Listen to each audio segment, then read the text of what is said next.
नमस्कार विद्यार्थी मित्रांनो, एकलव्य एज्युकेटर चॅनलवर एकलव्य स्पर्धा परीक्षा मार्गदर्शन अभियानात मी प्राध्यापक गजानन पाटील आपलं स्वागत करतो। मित्रांनो, या अभियानामध्ये आपण भारतीय राज्यघटना हा जो विषय डिस्कस करत आहोत, या विषयामध्ये जी संसदीय शासन व्यवस्था आपण गेल्या काही लेक्चरमध्ये पाहत आहोत, त्या संसदीय शासन व्यवस्थेमध्ये जे कायदेमंडळ आहे त्यामध्येही घटक राज्याचं कायदेमंडळ की ज्याला आपण राज्य विधिमंडळ असं म्हटलं होतं, ते राज्य विधिमंडळ आपण लास्ट लेक्चरमध्ये सुरू केलेलं आहे। मागच्या लेक्चरमध्ये आपण काय बघितलं एक थोडक्यात सांगतो। त्यामध्ये आपण असं पाहिलं की जे घटक राज्याचं जे विधिमंडळ आहे की ज्याला आपण घटक राज्याचं कायदेमंडळही म्हणू शकतो, ते जे कायदेमंडळ आहे त्या कायदेमंडळामध्ये संबंधित घटक राज्यात जे कायदे आवश्यक असतात ते कायदे निर्मितीचं काम आणि धोरण निर्मितीचं काम केलं जाते। मग आता हे जे घटक राज्याचं विधिमंडळ आहे ते विधिमंडळ 3 घटकांनी मिळून बनलेलं आहे, जसे की राज्यपाल, विधान परिषद आणि विधानसभा। ठीक आहे, जेव्हा एखाद्या घटक राज्याच्या विधिमंडळामध्ये विधान परिषद आणि विधानसभा हे 2 सभागृह असतात, तेव्हा त्या घटक राज्याच्या विधिमंडळाला आपण द्विगृही विधिमंडळ किंवा द्विगृही कायदेमंडळ असं म्हणत असतो।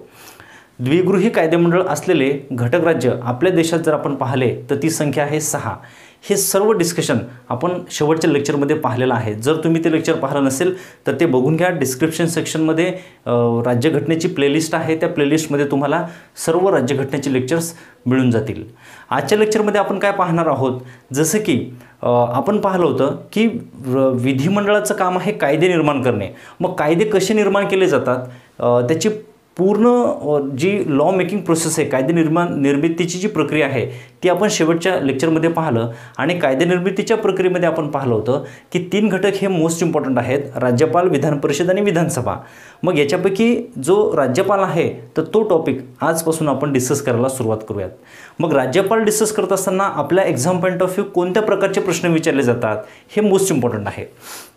आता राज्यपालावर प्रश्न कोणत्या प्रकारचे विचारले जातात, जसं की राज्यपाल हे जे पद आहे हे जे घटनात्मक पद आहे, या घटनात्मक पदाची वैशिष्ट्ये कोणती आहेत। ठीक आहे, त्यानंतर राज्यपाल पदाची पात्रता कोणती आहे, त्याच्यानंतर राज्यपाल पदाची नियुक्ती कशी केली जाते, निवड कशा प्रकारची आहे, त्यांचा कार्यकाळ किती असतो आणि राज्यपालांना कोणते अधिकार प्राप्त होतात। मग हे जे 5-6 मुद्दे आहेत तर ह्या 5-6 मुद्द्याशी रिलेटेड आपल्याला प्रश्न विचारले जातात। म्हणून मित्रांनो, आजपासून आपण जे क्रमवार लेक्चर पाहूत त्यामध्ये राज्यपाल हा टॉपिक आपण पूर्ण क्लिअर करणार आहोत। साहजिक आहे एकाच लेक्चरमध्ये हे टॉपिक पूर्ण क्लिअर होणार नाहीत, परंतु जितके जास्त पॉईंट क्लिअर होतील तितके जास्त पॉईंट आपण क्लिअर करण्याचा प्रयत्न करू। तर आजच्या लेक्चरमध्ये आपण बघूयात राज्यपाल हा जो मुद्दा आहे तो मुद्दा। तर विद्यार्थी मित्रांनो, परीक्षेच्या अनुषंगाने आपण राज्यपाल ह्या पदासंदर्भात 5 मुद्दे पाहणार आहोत। ते 5 मुद्दे म्हणजे कोणते, की राज्यपाल पदाची वैशिष्ट्ये काय आहेत, राज्यपाल पदाची पात्रता, त्याच्यानंतर निवडणूक आणि कार्यकाळ आणि शेवटी अधिकार। हे 5 मुद्दे आपल्याला इथे डिस्कस करायचे आहेत। त्यापैकी पहिला मुद्दा पाहू आपण की राज्यपाल पदाची वैशिष्ट्ये। मित्रांनो, राज्यपाल पदाची जी वैशिष्ट्ये आहेत, जसे की पहिलं वैशिष्ट्य इथे आहे की विधिमंडळाचे अविभाज्य अंग। क्लिअर, की राज्यपाल हे जे पद आहे, राज्यपाल हे पद, तर हे राज्यपाल पद विधिमंडळाचं अविभाज्य अंग आहे। ठीक आहे, आता विधिमंडळ म्हणजे काय हे आपण ऑलरेडी डिस्कस केलेलं आहे। हे विधिमंडळ म्हणजे थोडक्यात आपण याला म्हटलं होतं कायदेमंडळ। ठीक आहे, कायदेमंडळ, जसे की कायदेमंडळ हे केंद्र सरकारचं वेगळं असते आणि राज्य सरकारचं वेगळं असते। राज्य सरकारचं जे कायदेमंडळ आहे त्याला म्हटलं होतं आपण विधिमंडळ। मग हे जे विधिमंडळ आहे, कायदेमंडळ आहे, त्या कायदेमंडळाचा अविभाज्य अंग आहे कोण, तर राज्यपाल। जसे की विधिमंडळाचे 3 अविभाज्य अंग आहेत, विधान परिषद, विधानसभा आणि हे एक राज्यपाल। ज्याप्रमाणे आपण पाहिलं केंद्रीय कायदेमंडळ म्हणजे कोणतं, तर त्याला आपण संसद असं म्हटलं होतं। हे जे संसद आहे, संसदेचे सुद्धा 3 अविभाज्य अंग आहेत। एक्झॅक्टली, जसे की संसदेचे अविभाज्य अंग कोणते, तर राष्ट्रपती, बरोबर आहे, राष्ट्रपती, राज्यसभा आणि लोकसभा, बरोबर आहे। राज्यसभा, लोकसभा हे 2 सभागृह आणि राष्ट्रपती असे हे 3 अविभाज्य अंग आहेत संसदेचे। सेम तसंच घटक राज्याचं जे विधिमंडळ आहे त्या विधिमंडळामध्ये राज्यपाल हे त्या विधिमंडळाचे अविभाज्य अंग आहेत। आता राज्यपाल हे पद घटनेतील कलम कितीनुसार निर्माण करण्यात आलेलं आहे, तर ते कलम 153।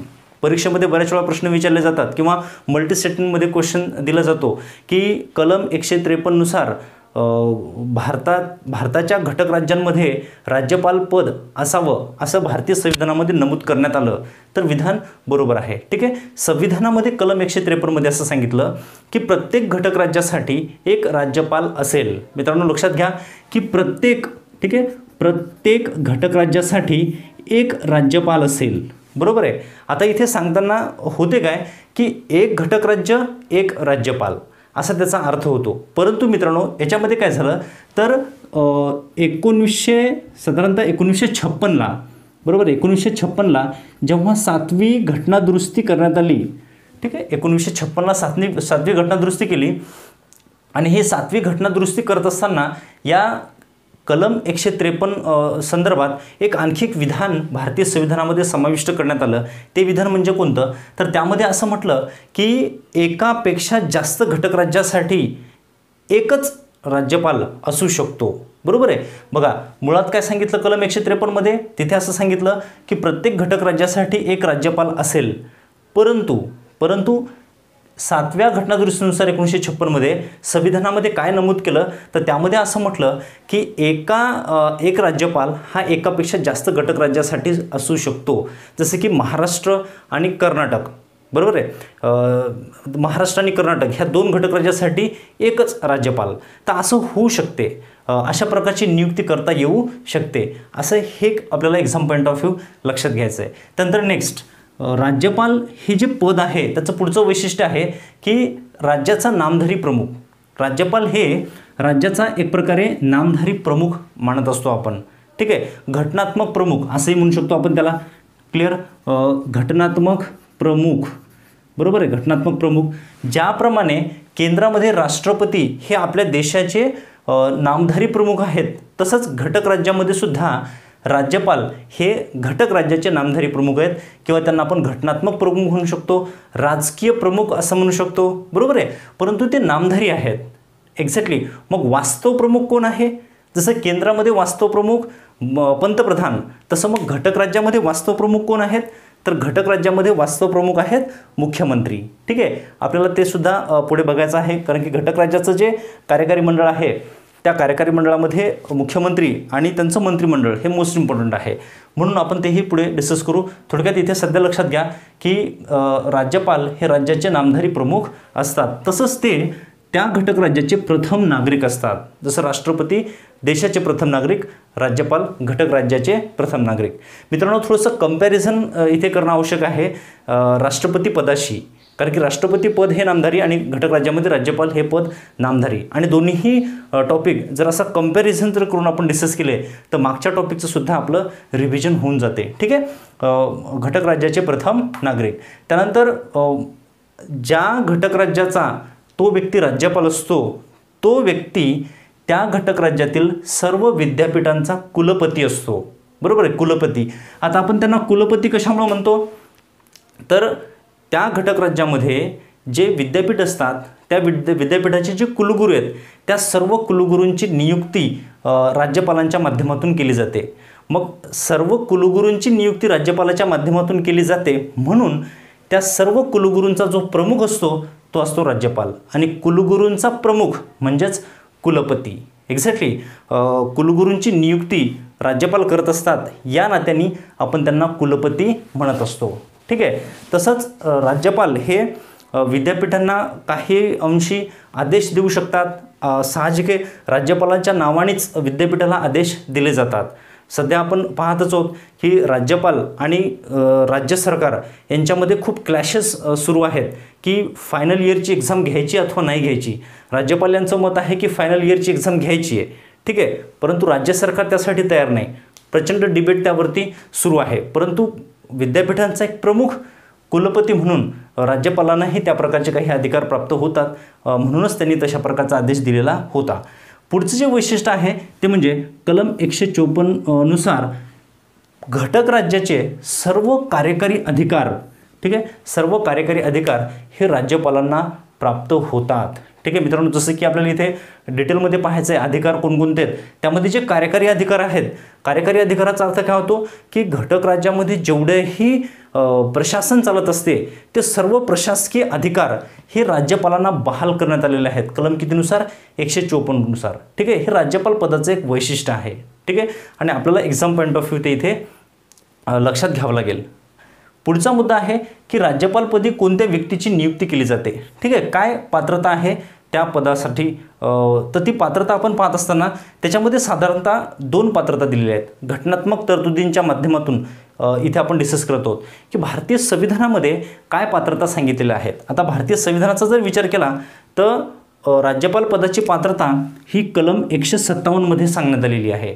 ठीक आहे, पात्रता काय आहे तर ज्या व्यक्तीला राज्यपालपदी नियुक्त व्हायचं आहे किंवा नियुक्त केलं जाईल तो व्यक्ती भारताचा नागरिक असावा. ठीक आहे, भारताचा नागरिक असावा आणि त्याची वयाची 35 वर्ष पूर्ण झालेली असावी. बस अशा 2च पात्रता आपल्याला भारतीय संविधानामध्ये सांगितलेल्या आहेत.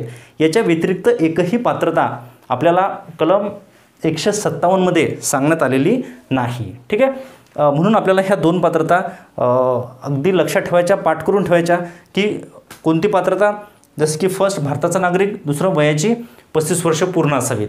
त्याच्यानंतर नेक्स्ट एक मुद्दा आपल्याला लक्षात घ्यायचा की राज्यपालाची नियुक्ती होत असताना एक मुद्दा याच्यामध्ये आणखी एक लक्षात घ्यायचा पात्रतेशी रिलेटेड, तो म्हणजे काय तर कलम 158 मध्ये असं सांगितलं भारतीय संविधानामध्ये की ज्या व्यक्तीला राज्यपालपदी नियुक्त व्हायचा आहे तो व्यक्ती राज्य विधिमंडळात किंवा त्यालाच आपण म्हणू राज्य विधिमंडळामध्ये सभागृह जे आहेत त्या सभागृहाचा तो सदस्य असू नये. ठीक आहे, तो सदस्य नसावा. आता सभागृहाचा सदस्य नसावा म्हणजे कोणत्या सभागृहाचा, जसं की आपण पाहिलं राज्य विधिमंडळ, आणि या राज्य विधिमंडळामध्ये 2 सभागृह असू शकतात. ठीक आहे, डिपेंड आहे घटक राज्यावर. काही घटक राज्यामध्ये 2 सभागृह आहेत, काही घटक राज्यामध्ये फक्त एकच सभागृह आहे. ज्या घटक राज्यामध्ये 2 सभागृह आहेत, विधान परिषद आणि विधानसभा, ठीक आहे, तर जो व्यक्ती राज्यपालपदी नियुक्त होणार आहे तो व्यक्ती विधान परिषद आणि विधानसभेचा सदस्य नसावा. आणि ज्या घटक राज्यामध्ये केवळ एकच सभागृह आहे, ठीक आहे ना, तो त्या सभागृहाचा सदस्य नसावा असं इथे म्हटलेलं आहे. मग याचा अर्थ असा होतो का की सभागृहाचा सदस्य असलेला व्यक्ती राज्यपालपदी नियुक्त केला जाणारच नाही, असं नाही. अगदी क्लिअर मुद्दा लक्षात घ्या की इथे जरी असं म्हटलं कलम 158 मध्ये की राज्यपालपदी नियुक्त ज्या व्यक्तीला नियुक्त करायचा आहे तो व्यक्ती सभागृहाचा सदस्य नसावा, परंतु जर तो 2 पैकी कोणत्याही एका सभागृहाचा सदस्य असेल आणि अशा कंडिशनमध्ये जर त्या व्यक्तीची नियुक्ती राज्यपालपदी केली जाईल किंवा केली तर अशा वेळेस त्या व्यक्तीने ज्या दिवशी राज्यपाल पद धारण केलं त्या दिवशी त्याचं सभागृहातलं जे सदस्यत्व आहे तर ते सदस्यत्व रद्द होईल. म्हणजे याचा अर्थ काय होतो तर विधानसभा आणि विधान परिषद, ठीक आहे, विधानसभा आणि विधान परिषदेत एखादा व्यक्ती जर सदस्य असेल तर तो राज्यपालपदी नियुक्त केला जाऊ शकतो, परंतु ज्या दिवशी तो पदभार आपला हाती घेईल म्हणजेच राज्यपाल पदाची शपथ घेईल त्या दिवशी त्या व्यक्तीचं आपल्या त्या सभागृहातलं जे सदस्यत्व आहे ते सदस्यत्व मात्र काय होईल, नष्ट होईल. ठीक आहे, अशा टाईप्समध्ये तुम्हाला हे लक्षात घ्यायचं आहे. एक्झॅक्टली पात्रता 2 भारताचा नागरिक वयाची 35 वर्ष आणि तो कोणत्याही सभागृहात सदस्य नसावा. ठीक आहे, अशा प्रकारची ती पात्रता. आता ही पात्रता पूर्ण करणाऱ्या व्यक्तीची नियुक्ती किंवा निवड ही राज्यपालपदी करता येऊ शकते, परंतु त्यांची निवडणूक ही कशा प्रकारे होत असते. जसं केंद्रामध्ये नामधारी प्रमुख हे राष्ट्रपती आहेत, मग राष्ट्रपतींची निवडणूक कशी होते तर राष्ट्रपतींची निवडणूक करण्यासाठी तिथे राष्ट्रपतींची निवडणूक करण्यासाठी तिथे एक अशा प्रकारचे एक मंडळ नियुक्त केलं जाते की ज्या मंडळामध्ये काही सदस्यांना तिथे नियुक्त केलं जाते, त्याला आपण असं म्हणू निर्वाचन मंडळ. आणि ते जे निर्वाचन मंडळ आहे त्यामध्ये लोकसभा, राज्यसभा आणि सर्व घटक राज्यांच्या विधानसभांचे सदस्य या सदस्यांचा समावेश होत असतो त्या निर्वाचन मंडळामध्ये. आणि मग ते तिथे मतदान देतात आणि त्यांच्या माध्यमातून राष्ट्रपती पदी एका व्यक्तीची नियुक्ती किंवा निवड केली जाते. मग राज्यपाल हे जे पद घटक राज्यामध्ये नामधारी पद आहे या पदाची निवडणूक कशी केली जाते तर मित्रांनो लक्षात घ्या, इथे कोणत्याही प्रकारची निवडणूक होत नाही. एक्झॅक्टली म्हणजे इलेक्शन होत नाही, तर कलम 155 मध्ये असं सांगितलं की राज्यपालपदी पात्र असलेला व्यक्ती राष्ट्रपतींद्वारे नियुक्त केला जाईल. बरोबर आहे. म्हणजे राज्यपाल पदाची पात्रता धारण करणारा व्यक्ती राष्ट्रपतींद्वारे राज्यपालपदी नियुक्त केला जाईल, अशा प्रकारची तरतूद ही आपल्याला भारतीय संविधानामध्ये कलम 155 मध्ये सांगितलेली आहे. म्हणजे इलेक्शन घेण्याची आवश्यकता आहे का? तर नाही. तर त्या व्यक्तीची नियुक्ती राष्ट्रपतींद्वारे राज्यपालपदी केली जाते. आता मित्रांनो लक्षात घ्या इथे, तर राष्ट्रपतींना हा स्वविवेकाधिकार आहे का? राष्ट्रपतींना स्वतःच्या इच्छेनुसार जो व्यक्ती पसंत पडेल त्या व्यक्तीला ते राज्यपालपदी नियुक्त करू शकतात का? तर त्याचं उत्तर असेल नो. ठीक आहे. कारण की राष्ट्रपतींना सुद्धा केंद्रीय मंत्रिमंडळाचा, थोडक्यात पंतप्रधान आणि त्यांचं मंत्रिमंडळ यांचा सल्ला असतो की कोणत्या व्यक्तीला राज्यपालपदी नियुक्त करायचं आहे. ठीक आहे. मग आणि हीच तरतूद बऱ्यापैकी आपल्या देशामध्ये वादाची तरतूद आहे. कारण की भारत हे घटनात्मकदृष्ट्या एक संघराज्य आहे आणि संघराज्य जेव्हा एखादा देश असतो तेव्हा केंद्र सरकारचे अधिकार आणि राज्य सरकारचे अधिकार असे डिफरंट असतात आणि केंद्र सरकार राज्य सरकारच्या अधिकारामध्ये हस्तक्षेप करत नाही किंवा करू नये अशी अपेक्षा असते संघराज्यामध्ये. परंतु काय होतं इथे, केंद्रीय कार्यकारी मंडळ म्हणजेच मंत्रिमंडळ, पंतप्रधान हे राष्ट्रपतींना सल्ला देतात आणि केंद्रीय कार्यकारी मंडळाच्या इच्छेनुसार त्यांना जो व्यक्ती योग्य वाटेल त्यांच्या फेवरमधला व्यक्ती ते राज्यपालपदी नियुक्त करतात. आता इथे होते कसं मित्रांनो, तर केंद्रामध्ये जर BJPचं सरकार असेल, ठीक आहे, आणि राज्यामध्ये जर काँग्रेसचं सरकार असेल तर त्या राज्यामध्ये BJPचा किंवा BJPच्या फेवरचा व्यक्ती हा राज्यपालपदी नियुक्त केला जातो आणि मग BJP काय करेल तर त्या राज्यपालाच्या माध्यमातून त्या घटक राज्याच्या अधिकार क्षेत्रामध्ये हस्तक्षेप करेल. म्हणून हे राज्यपाल पद जे आहे हे प्रचंड वादातीत पद आहे. आता आणखीन सुद्धा याच्यामध्ये काही मुद्दे आहेत की राज्यपाल हे पद का वादाचं आहे ते पुढे आपण त्या संदर्भात डिस्कशन करणार आहोतच. पण थोडक्यात इथे असं सांगण्याचा मुद्दा आहे की राज्यपालपदी नियुक्त होणाऱ्या व्यक्तीसाठी कोणतीही निवडणूक इलेक्शन घेतलं जात नाही, तर राष्ट्रपती काय करतात त्या व्यक्तीची नियुक्ती त्या पदावर करत असतात. ठीक आहे. आता राज्यपालाची नियुक्ती होत असताना जरी इलेक्शन होत नसलं तरीसुद्धा मात्र काही परंपरा फॉलो केल्या जातात. 2 परंपरा आहेत. ठीक आहे. परीक्षेमध्ये आपल्याला खूप वेळा विचारल्या जातात. त्याच्या 2 परंपरा आहेत. कोणत्या परंपरा? तर ज्या व्यक्तीची नियुक्ती राज्यपालपदी करायची आहे तो त्या घटक राज्याचा रहिवासी नसावा. बरोबर आहे. लक्षात घ्या मित्रांनो, ज्या व्यक्तीची नियुक्ती राज्यपालपदी करायची आहे तो व्यक्ती त्या घटक राज्याचा रहिवासी नसावा. आपण महाराष्ट्राच्या बाबतीत जर पाहिलं तर जो व्यक्ती महाराष्ट्रामध्ये राज्यपाल म्हणून नियुक्त केला जाईल तो व्यक्ती महाराष्ट्राचा रहिवासी असू नये. प्लस दुसरी परंपरा आहे की जेव्हा त्या व्यक्तीची नियुक्ती राज्यपालपदी केली जाईल राष्ट्रपतींच्या माध्यमातून तेव्हा ती नियुक्ती करत असताना मुख्यमंत्री आणि त्यांचं जे मंत्रिमंडळ आहे, ठीक आहे, चीफ मिनिस्टर CM आणि त्यांचं जे मंत्रिमंडळ आहे त्यांच्याशी राष्ट्रपतींनी सल्लामसलत करावी. बरोबर आहे की बा कोणता राज्यपाल हा तुमच्या राज्यामध्ये आणावा, कोणत्या म्हणजे थोडक्यात व्यक्तीशी राज्यपाल म्हणून तुम्ही सहमत आहात.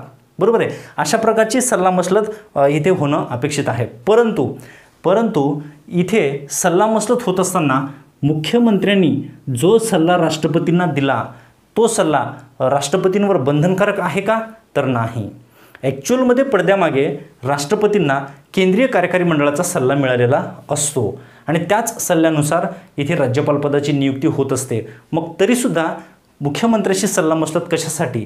ते एक जस्ट फॉर्मॅलिटी आहे आणि त्या घटक राज्यामध्ये कोणत्या व्यक्तीची नियुक्ती केली जात आहे या संदर्भात राष्ट्रपती काय करतात, त्यांना जस्ट एक इन्फॉर्मेशन देत असतात. बरोबर आहे.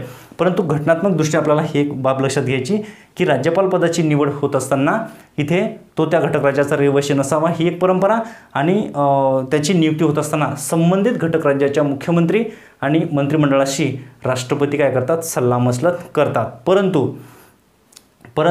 राष्ट्रपतींवर मुख्यमंत्र्यांचा सल्ला बंधनकारक नसतो. तसंच राष्ट्रपतींनी जो निर्णय घेतलेला असतो की एखाद्या व्यक्तीला राज्यपालपदी नियुक्त करण्याचा, त्याविरुद्ध आपल्याला कोणत्याही न्यायालयामध्ये दाद मागता येत नाही. आपण असं म्हणू शकत नाही की राष्ट्रपतींनी पार्सलिटी केली किंवा केंद्र सरकारच्या फेवरमध्ये डिसिजन घेतलं, केंद्र सरकार ज्या व्यक्तीच्या फेवरमध्ये आहे त्याच व्यक्तीची नियुक्ती केली, अशा कोणत्याही प्रकारची ॲक्शन आपण न्यायालयामध्ये घेऊ शकत नाही राष्ट्रपतींविरुद्ध त्यांच्या ह्या डिसिजन संदर्भात. ठीक आहे.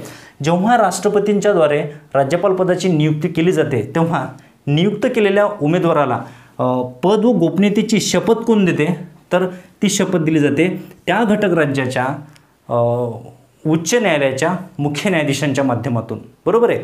आणि ही शपथ भारतीय संविधानातील कलम 159 नुसार दिली जाते.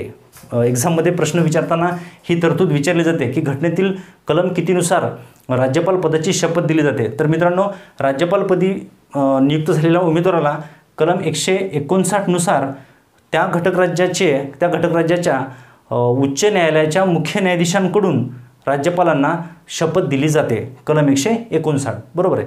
आता इथे काय होतं की जर समजा मुख्य न्यायाधीश हे पद जर रिक्त असेल तर मग इथे कोण शपथ देईल, तर इथे त्याचं उत्तर असं येते की त्या हायकोर्टमध्ये जो सिनियर मोस्ट जज असेल, ठीक आहे, जो वरिष्ठ न्यायाधीश असेल, तो वरिष्ठ न्यायाधीश काय करेल, राज्यपालाला त्यांची पद व गोपनीयतेची शपथ देतील. ठीक आहे. आता पुढचा मुद्दा येतो तो म्हणजे राज्यपाल पदाचा कार्यकाळ किती असतो. ठीक आहे. आता राज्यपाल पदाचा कार्यकाळ जर आपण पाहिलं तर त्याच्यामध्ये 3 मुद्दे आहेत, कलम 156 मध्ये दिलेले आहेत. कलम 156 नुसार राज्यपाल पदाचा इथे कार्यकाळ सांगण्यात आलेला आहे. आता काय कार्यकाळ आहे त्याच्यामध्ये पाहू आपण. कलम 156(1). ठीक आहे. कलम 156 उपकलम 1 त्यामध्ये असं म्हटलं की राष्ट्रपतींची मर्जी असेपर्यंत राज्यपाल आपल्या पदावर राहू शकतात. ठीक आहे. राष्ट्रपतींची मर्जी म्हणजे याचा अर्थ काय होईल, तर याचा अर्थ साफ असा होतो की राज्यपालपदी ज्या व्यक्तीची नियुक्ती केली जाईल त्या व्यक्तीला कोणत्याही क्षणी पदावरून काढता येते, कारण की इथे राष्ट्रपतींची मर्जी असं म्हटलेलं आहे. मित्रांनो, लक्षात घ्या, आपण जसं पाहिलं होतं केंद्रीय कायदेमंडळामध्ये किंवा केंद्रीय कार्यकारी मंडळामध्ये, त्यामध्ये असं आपण पाहिलं होतं की पंतप्रधान हे राष्ट्रपतींची मर्जी असेपर्यंत पदावर राहतात, परंतु त्या कंडिशनमध्ये काय होते, तर राष्ट्रपतींची मर्जी म्हणजेच थोडक्यात लोकसभेतील बहुमत असं होतं. म्हणजे राष्ट्रपतींना जेव्हा वाटेल तेव्हा राष्ट्रपती पंतप्रधानांना काढू शकतात का, तर अजिबात नाही. परंतु इथे मात्र राष्ट्रपतींना जेव्हा वाटेल तेव्हा राष्ट्रपती काय करू शकतात, राज्यपालांना त्यांच्या पदावरून पदमुक्त करू शकतात किंवा राज्यपालांना एका घटक राज्यातून दुसऱ्या घटक राज्यामध्ये ट्रान्सफर करू शकतात किंवा एका घटक राज्याच्या राज्यपालाकडे दुसऱ्या घटक राज्याचा चार्ज सुद्धा देऊ शकतात. असे काही अधिकार प्राप्त होतात राष्ट्रपतींना. परंतु इथे आपल्याला लक्षात घ्यायचं आहे कार्यकाळाच्या बाबतीत की कलम 156 उपकलम 1 नुसार राष्ट्रपतींची मर्जी असेपर्यंत राज्यपाल आपल्या पदावर राहू शकतात. त्यानंतर कलम 156 मध्ये उपकलम 2 मध्ये असं सांगितलं की जर राज्यपालांनी आपल्या पदाचा राजीनामा दिला कोणाकडे, तर राष्ट्रपतींकडे. ठीक आहे. राष्ट्रपतींना संबोधून जर राज्यपालांनी आपल्या पदाचा राजीनामा दिला तर त्यांचा कार्यकाळ इथे संपुष्टात येतो, त्यांचं पद रिक्त होत असते. ठीक आहे. पुढे आहे कलम 156 उपकलम 3.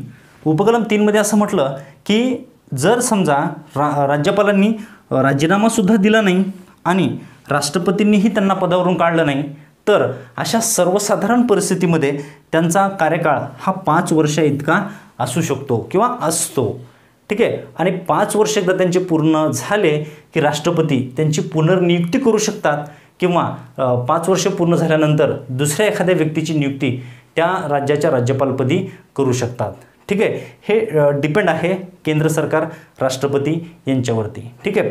परंतु आपण एक घटनात्मकदृष्ट्या ह्या 3 बाबी सांगू शकतो कार्यकाळाशी रिलेटेड.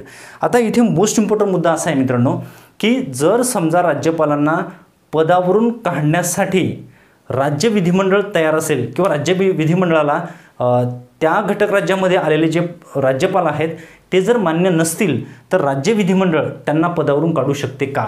जसं की लक्षात घ्या, आपण पाहिलं की राज्यपाल हे राज्य विधिमंडळाचे अविभाज्य अंग आहेत.